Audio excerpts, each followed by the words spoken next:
Alright, we've just gotten our first full look at the upcoming sequel to Fantastic Beasts and Where to Find Them, Fantastic Beasts: The Crimes of Grindelwald. And there are even more references and Easter eggs in this thing than there are words in that title. Seriously, this may be the most packed teaser trailer we've ever seen! Who will help me sum up all this wizarding goodness? I'm only one man! Okay, sorry about that, I feel better, but let's just dive in.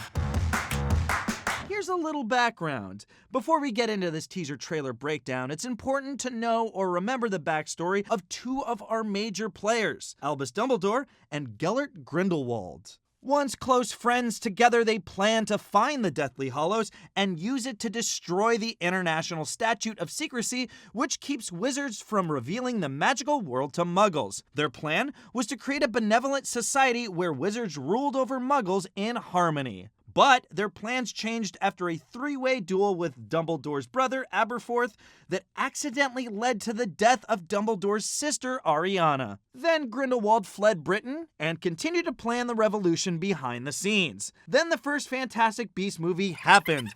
And now you're all caught up? Okay, on to the teaser trailer. We open in a setting that, after 8 movies, ought to be at least a little bit familiar. That's right, it's good old Hogwarts. A contingent of wizards, probably led by the Minister of Magic at the time, Hector Foley, have arrived to take a meeting with young Dumbledore, played by the young Pope. At this point, he was only a lowly transfiguration professor. The Ministers of Magic ask Dumbledore about NEWT Scamander and why he's heading to Paris. Dumbledore acts like he has no idea and says that NEWT doesn't follow orders well, but then we see NEWT piecing together a postcard telling him to head there. These were probably instructions from Dumbledore, who's just playing dumb with the ministers. Oh, Albus, you liar. And confirming this suspicion, Dumbledore has in fact been guiding NEWT, as we can see they've been meeting up on rooftops. Like Batman. The film is called The Crimes of Grindelwald, but you may have noticed we haven't seen or heard about him yet, or his crimes. But we do get this quick shot of Johnny Depp as Grindelwald standing next to devoted follower Vinda Rossier. As you can see, they're in front of a huge assembly of wizards and witches. Grindelwald bringing together a powerful group of followers would help explain pretty much everything else that happens in this trailer, but especially why Dumbledore insists that NEWT chooses a side and help him in the coming fight. We only see Grindelwald in close-up in the trailer right at the end. We know that at the beginning of the film, he has to escape the custody of the US Magical Congress, so that's probably the jailbreak we're seeing. Don't you think?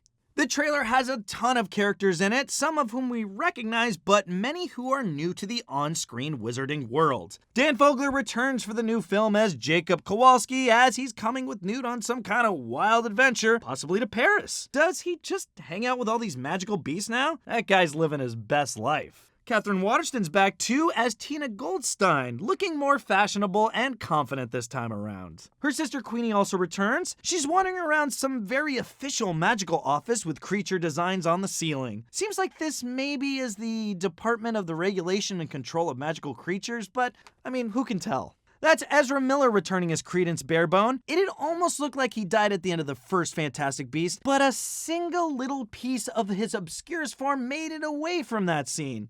So there! He's on the rooftop in this shot, once more unleashing his Obscurus powers. This is a dark form of magic that brews inside of certain wizards who fear and suppress their powers. If Credence has figured out a way to actually control his Obscurus, he could theoretically be one of the most powerful wizards in the world and a key ally to NEWT and Dumbledore. Maybe this is why they come to Paris in the first place, to collect him. Or maybe they just like croissants and cigarettes, you don't know. That figure next to Credence on the roof is probably important as well. It's Claudia Kim as Maledictus. She's a performer in that magical circus, LESTRANGE ARCANUS, we see for a quick moment. Now Maledictus, we're told, suffers from a tragic blood curse that turns her into a beast. And check out this early promotional photo of Claudia Kim in character. Note the scale patterns on her leggings. Plus, here's an old ad for CIRCUE Arcanus that was released as part of the film's marketing. Apparently they have a snake girl. A lot of Potter fans theorize this means Maledictus will one day turn into a serpent, or maybe NEWT will help her before that happens. You don't know. Did you spot Zoe Kravitz apparently attending some kind of fancy party? She's playing LETA Lestrange, distant ancestor to Voldemort's confidant, Bellatrix Lestrange. Knowing that family, she may not be one of the good guys. Just throwing that out there. Oh, real quick, if you remember the photo from the end of the first Fantastic Beast, it seems like NEWT has a crush on her. Go get her, NEWT.